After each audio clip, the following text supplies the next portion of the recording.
Hello everyone, welcome back. कल हम लोग देखे थे कि वेरिएबल जो चर राशि है एक्स एंड वाई, ये क्या होता है, बार बार बदलता जाता है। लेकिन मैंने एक एग्जांपल दिया था जिसमें बार बार वाई का मान 2 ही था। तो क्या ये मैंने जो कहा है वही एग्जांपल ऐसा है? नहीं, ऐसा नहीं है। उसका भी बहुत सारे एग्जांपल हैं जिसमें एक्स वाई का दोनों का मान हमेशा बदलता रहता है। मेरे प्यारे बच्चों, अगर हम दो ग्राफ यहाँ पर बनाते हैं, एक मेरा छोटा सा एग्जाम्पल है, मैं उसी के एग्जाम्पल को मैं समझाना चाहूँगा। मैं यहाँ पर 2 एग्जाम्पल लेता हूँ।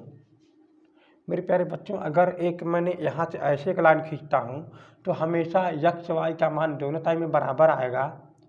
तो जो भी मान यक्स का रहेगा वही मान वाई का भी रहेगा, जो भी मान यक्स का वही मान वाई का। तो ऐसे कंडीशन में यक्स का मान क्या रहेगा, वाई से हमेशा बराबर रहेगा। तो अगर आप वाई को इधर कर देते हो तो यक्स माइनस में वाई इज इक्वल टू 0 हो जाएगा। लेकिन मेरे प्यारे बच्चों, जब मैंने वाई को इधर किया है तो मेरा ये बना है। तो अगर मैं इसी को मैं यक्स को इधर करूं तो वाई माइनस में यक्स इज इक्वल टू 0। तो क्या ये मेरा गलत होगा? ऐसा बिल्कुल नहीं है। ये भी एक समीकरण है जो इधर के डायरेक्शन का काम करता है और ये इधर का डायरेक्शन का काम करता है, और ये जो है दोनों डायरेक्शन में काम करता है। माना तो सब सही है। मेरे प्यारे बच्चों, अगर मैं ग्राफ खींचता हूँ तो इस ग्राफ में आप देखोगे हमेशा यक्स और वाई का मान क्षण बदलने पर बदलता रहेगा और सभी मान अलग अलग आएंगे। तो ऐसे में वो मेरा एग्जाम्पल था। मेरे प्यारे बच्चों, मैं अगला टॉपिक चाहता हूँ कि एक रेखा का समीकरण जो है हम कितने प्रकार से निकाल सकते हैं और उसमें क्या हमारा मान छिपा रहता है, ये सभी एक बात हम लोग समझते हैं। बहुत बारीकी से और बहुत ध्यान से समझिएगा और आपको बहुत अच्छा लगेगा, उम्मीद करता हूँ। और मैं मानेंगे नहीं, आपको जैसे ही पूरा वीडियो देखेंगे तो आप पूरी तरह से एडवांस महसूस करेंगे कि ऐसा काश गणित भी होता है। मेरे प्यारे बच्चे, मेरे बात को यकीन मानिएगा, आप पूरा वीडियो कंप्लीट देखिएगा। और हाँ, मैं आपसे कहना नहीं चाहता हूँ, मैं आपसे सिर्फ इतना ही कहूँगा बार बार कि अगर आपको अच्छा लगता है तो मेरा चैनल सब्सक्राइब जरूर कर दीजिएगा, अन्यथा कोई बात नहीं है। ध्यान से समझिएगा मेरे प्यारे बच्चों। मैं एक कोऑर्डिनेट में एक मैं रेखा लेता हूँ जो एक्स अक्ष पर 5 डिस्टेंस पर है और ये वाई अक्ष पर 6 डिस्टेंस पर है। इस रेखा का समीकरण ज्ञात करना है। मेरे प्यारे बच्चों, इस रेखा का समीकरण हम कई प्रकार से ज्ञात करेंगे और देखेंगे सभी समीकरण का मान एक और सेम ही आएगा। मेरे प्यारे बच्चों, अब आप ध्यान से समझने का प्रयास कीजिएगा और बहुत अच्छा लगेगा आपको। मैंने आपको सबसे पहले बताना चाहूँगा कि एक होता है प्रवणता रूपी, जिसमें y का मान y mx प्लस में c इज इक्वल टू, ये हमारा एक समीकरण है। इसमें यम का जो मान होता है tan थीटा होता है, जो आपका यम होता है। अब इसमें यम का मान कैसे निकालेंगे? तो मेरे प्यारे बच्चों, यहाँ पर ये जो थीटा का जो मान दे रखा है साइड से, तो मेरे प्यारे बच्चों जो ये लाइन गई हुई है, ये यक्ष दिशा से इधर वाले लाइन से हमेशा नापेंगे, या तो माइनस नीचे की तरफ या ऊपर की तरफ। तो इधर की तरफ जब नापेंगे तो हमारा मिल जाएगा 180 अंश माइनस में थीटा। तो अब हम क्या करते हैं, 180 अंश माइनस थीटा लेने हम इस लाइन को आगे की तरफ ड्रा करते हैं और इस लाइन को आगे तरफ देखिए, जो एक यहाँ पर एक फिगर मिलता है जो माइनस में थीटा हो जाएगा। तो अगर बात किया जाए, अगर ये 6 है तो इधर की तरफ लाइन जो जाएगी वो माइनस में 6 जाएगी और इधर की तरफ जो जाएगी वो 5 जाएगी। अगर बारीकी से देखा जाए तो एक फिगर ऐसे बनेगा, जो यहाँ पर माइनस में 6 और ये आपका 5 और यहाँ पर ये आपका हो जाएगा थीटा। तो उस कंडीशन में tan थीटा क्या आएगा, माइनस में 6/5, और यही हमारा क्या कहलाएगा, यम। और यहाँ पर जो c का जो मान है, y अक्ष पर कटे अंतखंड की लंबाई ही देखी जाएगी तो कितना मान है यहाँ पर, ये c 6 है। मेरे प्यारे बच्चों, हमारे पास यम का जो मान है वो माइनस में 6/5 है और ये c का जो मान है 6 है।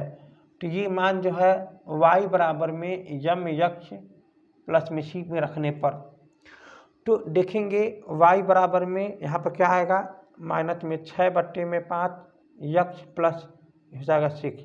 5 को उधर 5 को उधर गुणा कर दीजिए, ये हो जाएगा 5y बराबर में 6x 36। इसका मल्टीप्लाई यहाँ भी करना होता है। अब आप इसको उधर कर दीजिए, 6x प्लस में 5y इज इक्वल टू 30। ये मेरा रेखा का समीकरण है।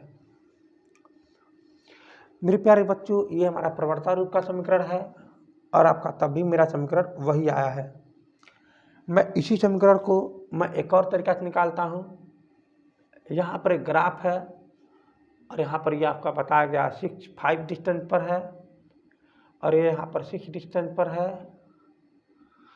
तो तब इस रूप का समीकरण क्या होगा? मैंने बताया था x वाले पर कितना दूरी पे काटा है 5, y वाले पर कितना पे काटा है 6, इक्वल टू में 1।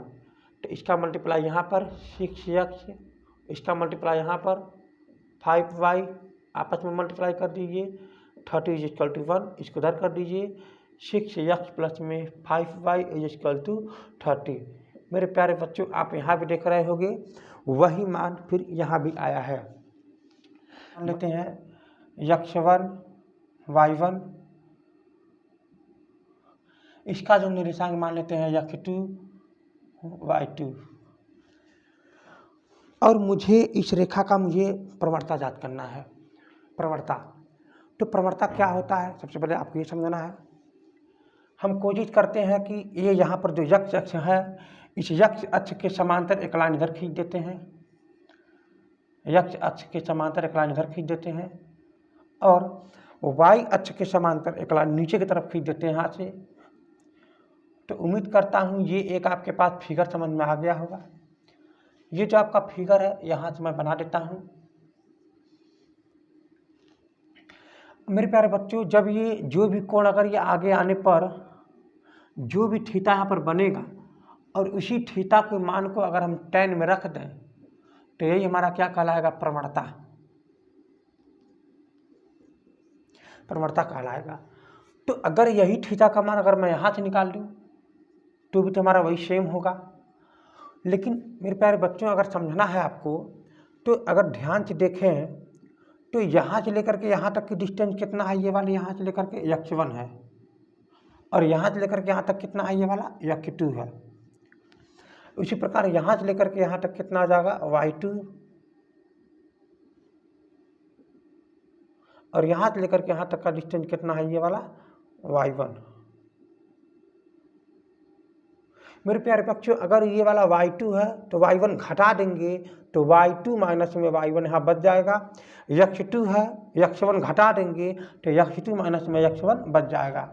यानी इसकी लंबाई हो जाएगी x2 माइनस में x1 और इसकी लंबाई हो जाएगी y2 माइनस में y1। मेरे प्यारे बच्चों, जो ये लंबाई है ये यहाँ पर है y2 माइनस में y1, और जो ये लंबाई है ये यहाँ पर है x2 माइनस में x1। अगर ये यहाँ पर थीटा है तो आप जानते हैं कि tan theta is equal to में लंब बट्टे में आधार, तो लंब का मान हो जाएगा y2 माइनस में y1 बट्टे में x2 माइनस में x1। और मैं इसी बात को कहता हूँ यम बराबर में y2 माइनस में y1 बट्टे में x2 माइनस में x1। जो यहाँ पर 5 डिस्टेंस पर क्रॉस कर रहा है और यहाँ पर मैंने बताया 5 डिस्टेंस पर क्रॉस कर रहा है, तो इसी बिंदु का निर्देशांक आप बता पाएंगे मेरे प्यारे बच्चों 5,0। और इस बिंदु का निर्देशांक आप बता पाएंगे, बताइए यहाँ पर कितना बताया गया था? 6। यानी ये हो जाएगा आपका 0,6। मेरे प्यारे बच्चों, अगर देखा जाए तो एक बिंदु मैं यहाँ पर मान लेता हूँ, जिसका मैं निर्देशांक दे देता हूँ x, में y। ये कुछ भी हो सकता है, वेरिएबल है, ये कांस्टेंट है, ये उधर उधर रोटेशन करता है। ये बिंदु यहाँ भी मान सकते हैं, यहाँ भी मान सकते हैं, कहीं भी मान सकते हैं, कोई दिक्कत नहीं है। लेकिन मैं क्या करता हूँ, मैं इसे यहाँ पर मान लेता हूँ, जो आपको समझने में आसानी रहेगी। मेरे प्यारे बच्चों, इसका मैं अब रेखा का समीकरण मैंने अभी जस्ट पीछे ही मैंने ज्ञात किया था। उसका समीकरण जो आया था आपके सामने ही मैंने ज्ञात किया था, प्लस में 5y इज इक्वल टू 30 आया था। मेरे प्यारे बच्चों, मैं आपके ही सामने याद किया था, इस रेखा का समीकरण यही आया था। लेकिन अब मैं प्रवणता के हिसाब से मैं याद करना चाहूँगा और प्रवणता के हिसाब से मैं ये याद करूँगा कि इसका समीकरण क्या होगा। देखिए, मेरे पास ये रेखा है, जो मैं रेखा को समझने के लिए, मैं आसान बनाने के लिए मैं एक तरीका अपनाया हूँ कि यहाँ पर एक रेखा है, जो यहाँ पर एक रेखा है, जो ऊपर वाले बिंदु का निर्देशांक है 0,6, ऊपर वाले यहाँ का निर्देशांक हो जाएगा 5,0, और बीच में जो निर्देशांक दे रखा है मान लीजिए x, y। तो अब मुझे इस रेखा का समीकरण, मैं याद कीजिएगा, मैं यहाँ पर फिर से ले लेता हूँ 0,6, x, y, 5,0। मैं सबसे पहले क्या करता हूँ, यहाँ से यहाँ का प्रवणता निकालता हूँ, फिर यहाँ से यहाँ का प्रवणता निकालता हूँ, दोनों को बराबर में रख देता हूँ, तो आपका समीकरण आएगा। मैं एक काम करता हूँ, x और y को मैं बार बार मानता हूँ, कारण x और y आता है जो वेरिएबल है, जो उधर उधर रोटेशन करता रहता है, इसीलिए x y मानना बहुत ज़रूरी होती है। और मैं एक यहाँ से प्रवणता निकालता हूँ। पहले मेरा कांस्टेंट क्या था कि यहाँ से यहाँ का प्रवणता निकालूंगा, फिर यहाँ से यहाँ का प्रवणता निकालूंगा। इसका मतलब 0 माइनस में 6 y2, आपका फार्मूला मैंने लिखा था यहाँ पर, प्रवणता मेरा क्या था y2 माइनस में y1 अपान में x2 माइनस में x1, आपके सामने मैंने लगाया था, अभी मैंने चिट किया था। तो प्रवणता क्या कहता है y2 माइनस में y1 अर्थात 0 माइनस में 6 अपान 5 माइनस में 0, यानी 5 माइनस में 0 इज इक्वल टू, अब यहाँ से मान लीजिए y माइनस में 6 अपान में x माइनस में 0। मैं यहाँ से सिद्ध करता हूँ, गुणा मैं यहाँ करूँगा तो ये आपका 0 खत्म हो जाएगा, ये गुणा घटाने पर, तो ये आपका इसमें गुणा कर दूंगा तो माइनस में 6x इज इक्वल टू, इसका गुणा मैं यहाँ कर दूंगा, घटाने पर 0 है, इसका गुणा मैं यहाँ कर दूंगा, तो ये आपका हो जाएगा 5y, यहाँ पर हो जाएगा माइनस में 30, इसको मैं इधर कर देता हूँ, इसको मैं इधर कर दे रहा हूँ, तो यह आपका हो जाएगा 5y अर्थात प्लस में 6x इज इक्वल टू 30। मेरे प्यारे बच्चों, जो मैं यहाँ पर याद किया हूँ वो वही समीकरण है जो मैं पिछली बार मैंने याद किया था। देखिए यहाँ से भी आ गया। अब मैं फिर क्या करता हूँ, इसी प्रवणता के मैं हिसाब से 0,6, यहाँ पर ये आपका समीकरण है, x, y, फिर यहाँ पर हो जाएगा 5,0।